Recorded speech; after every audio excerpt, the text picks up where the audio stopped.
But we have to talk about the biggest story, I think, of over the weekend, and that is President Trump getting negotiations done with the Euros, those Europeans over there, finally getting the trade deal done. Now, if you're on MSNBC or any of the other lib networks, you're probably going, well, Trump chickened out again. Remember that was that phrase that they had, taco, Trump always chickens out, because for some reason they think that the number that you come in at the beginning of a negotiation is the number that you should always stay at. I think what I've taken away from this, and we can get into the nuts and bolts of this deal, which are great, but I'm sure you've heard a lot of that already.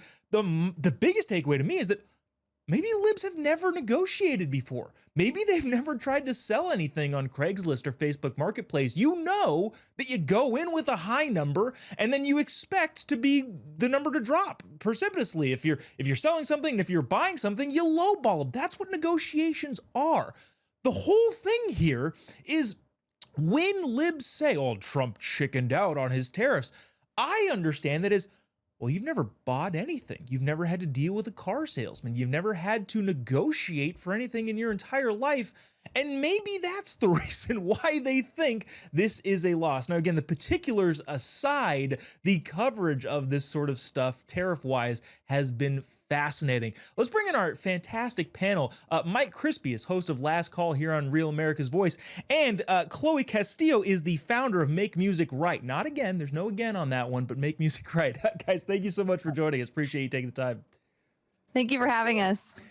Now, before I get your thoughts on this, I want to play this Bill Maher clip specifically around tariffs. Bill Maher is a lib. I disagree with him on a lot, but he's at least sane and reasonable, I think, sometimes. Watch this clip regarding tariffs, and then let's talk about it in the context of this Euro deal getting done. Check it out. I remember along with probably most people, were saying at the beginning, oh, you know, by the 4th of July, somebody had to think how the country was, the economy was going to be tanked by then. And I was kind of like, well, that seems right to me, but that didn't happen. Now, it could happen tomorrow. I'm just saying that's reality. So let's work first from the reality of that, not from I just hate Donald Trump. Because that's boring and doesn't get us anywhere and leads you to dishonesty. Because the truth is, I don't know what his strategy is. But look, the stock market is at record highs. I know not everybody lives by the stock market, but I also drive around. I don't see a country in a depression at all. I see people out there just living their lives. And I would have thought, and I got to own it, that these tariffs were going to sink this economy by this time, and they didn't. So, you know, how do we deal with that fact? Because that's the fact.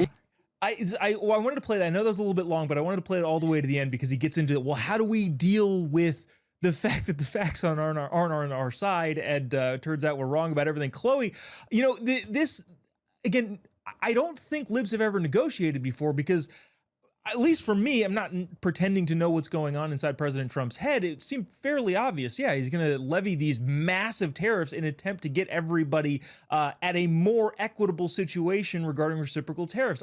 Is this that much of a shock to people? I think it's hilarious that he had to, like you just said, actually flat out say, you know, how do we deal with the fact that, you know, the fact of the matter is this is not on our side, which is incredible to me that it isn't on their side, because to me, America becoming more prosperous is on the side of all Americans. So how that's not on their side is beyond me. So it's kind of funny. But, you know, no, it's not surprising at all. President Trump is a master negotiator. I think it should be no shock that he is, you know, leading our economy to a successful place again. And so as a young person starting out her life, you know, I'm 19 years old. It's wonderful to see America being made rich again. And I think that that's something we should all be celebrating. Yeah, Mike, I think it's really funny because I saw somebody on X commenting on this, a lib saying, well, if this was his strategy, why didn't he tell us? Again, have you never negotiated before? You don't go to the used car dealer and say, "Hey, by the way, here's where I'm gonna settle at," and then go from there. This seems like common sense. Why is it ringing so hollow to so many libs out there who hate Donald Trump? I think it's quite fascinating that the most logical person on the Democrat side right now is the guy who's, sparking up a joint every time he goes on camera. Bill Maher, yeah, bro, I can't believe the economy didn't get tanked, as he puffs. It's like, come on. It's such a joke. We all knew this was going to come. He's like, I can't believe the market didn't crash. Come on. Every single time they've predicted the demise of the country with something that Trump would do, it always ends up getting better. Deport the illegals. What happened? His voter share with Hispanics went up. He said he wanted to have energy independence and unleash that in America. Did the world melt from climate change? No. Gas prices got lower. And now he talks about the tariff deals, and the Democrats are surprised. And it's interesting, when I watched it happen yesterday, when Trump made these deals, I turned on CNN because I wanted to see how they would react to this. And it was amazing how on CNN, they're like, wow, I can't believe it. He made the deal. But this is going to hurt the feelings of the Europeans and might hurt future cooperation for Ukraine. That was their spin on it. And if that's their spin, if that's all they got left, we're doing great.